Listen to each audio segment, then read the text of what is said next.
Hello everyone, welcome to hobbies with Harini. ఈరోజు నేను వెరైటీగా దోసకాయ మసాలా కూర ఎలా చేసుకోవాలో చూపిస్తానండి. ఎప్పుడు దోసకాయ పప్పు పచ్చడే కానీ మసాలా కూర ఎప్పుడు ట్రై చేసి ఉండరు కదా. ఒక్కసారి ఈ మసాలా కూర ఇలా ట్రై చేసి చూడండి. టేస్ట్ చాలా బాగుంటుంది, చేసుకోవటం కూడా ఈజీ. ఇది రోటీ అలాగే రైస్ రెండిట్లోకి బాగుంటుందండి. ఈ సింపుల్ అండ్ ఈజీ దోసకాయ మసాలా కూర ఎలా చేసుకోవాలో ఇప్పుడు చూద్దాము. దీనికోసం నేను మంగళూరు దోసకాయ తీసుకుంటున్నానండి. మీ దగ్గర ఏ దోసకాయ ఉంటే అది యూజ్ చేసుకోండి. మీడియం సైజు ఒక దాన్ని తీసుకుని శుభ్రంగా చెక్కు తీసి ఇలాగా క్యూబ్స్ కింద కట్ చేసుకోవాలి.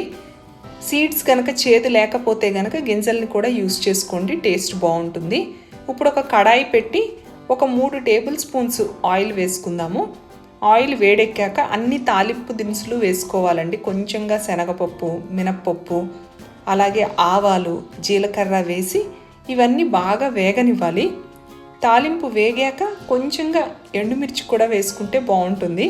ఒక 2-3 ఎండుమిర్చి కూడా వేసి ఇవి వేగాక 2 ఉల్లిపాయల్ని సన్నగా కట్ చేసుకుని ఆ ముక్కలు, అలాగే గ్రీన్ చిల్లీస్ ఒక 2, కొంచెంగా కరివేపాకు కూడా వేసి వేయించుకున్నాక ఈ ఉల్లిపాయ మగ్గటం కోసం కొంచెంగా ఉప్పు వేసి మూత పెట్టి 1-2 నిమిషాలు మనం మగ్గనిస్తే ఉల్లిపాయ తొందరగా మగ్గిపోతుందండి. ఇప్పుడు ఇలా ఉల్లిపాయ మగ్గాక 1 teaspoon ginger garlic paste వేసుకుని ఈ పేస్ట్ కూడా ఈ ఉల్లిపాయల్లో బాగా ఫ్రై అయ్యే వరకు వీటన్నిటిని కలిపి ఫ్రై చేసుకోవాలి. ఇది కొంచెం కలర్ చేంజ్ అయ్యాక ఒక మీడియం సైజు టమాటాని సన్న ముక్కల కింద కట్ చేసి ఈ ఉల్లిపాయలు జింజర్ గార్లిక్ పేస్ట్ ఫ్రై అయిన దానిలో వేసి బాగా మిక్స్ చేసుకున్నాక మూత పెట్టి టమాటాలు బాగా సాఫ్ట్గా అయ్యే వరకు కుక్ చేసుకోవాలి. మెత్తగా అయిపోవాలండి టమాటాలు. మూత పెట్టి మనం మీడియం ఫ్లేమ్లో కనుక కుక్ చేసుకుంటే ఒక 5 నిమిషాల్లో కుక్ అయిపోతాయి. ఇంతలో 2 టేబుల్ స్పూన్స్ ఫ్రెష్ కోకోనట్, అలాగే 1 టేబుల్ స్పూన్ నువ్వులు తీసుకుని మిక్సీలో మెత్తని పేస్ట్లా చేసుకోవాలి. ఇదే మనం మసాలా యూస్ చేసేది ఈ కర్రీకి.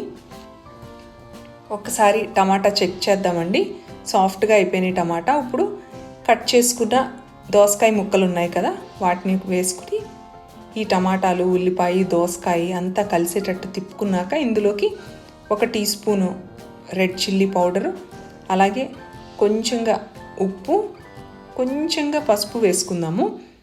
తర్వాత 1 teaspoon garam masala, 1 teaspoon ధనియాల పొడి వేసుకుని ఇవన్నీ మసాలా పౌడర్స్ ఈ ముక్కల్లో మిక్స్ అయ్యేటట్టు బాగా మిక్స్ చేసుకోవాలి. ఇలా రెడీ చేసుకున్నాక ఫస్ట్ మూత పెట్టి ఒక 5 నిమిషాలు ఈ ముక్కలన్నింటినీ మగ్గనిద్దామండి. ఇందులో నుంచే వాటర్ వస్తుంది, ముక్కలు మగ్గుతాయి ఒక 50%.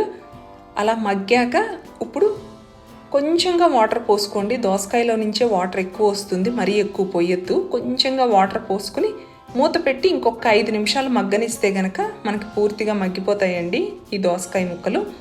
మూత పెట్టి పూర్తిగా దోసకాయ ముక్కలు ఉడికే వరకు మగ్గనిచ్చుకుందాము.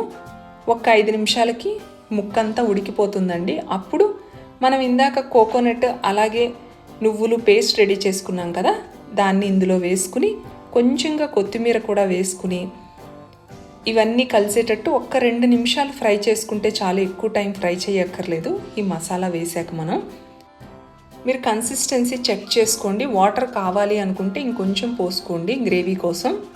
ఇలాగ ఒక 4-5 నిమిషాలు కనుక మనం కుక్ చేసుకుంటే మనకి కర్రీ రెడీ అయిపోతుందండి.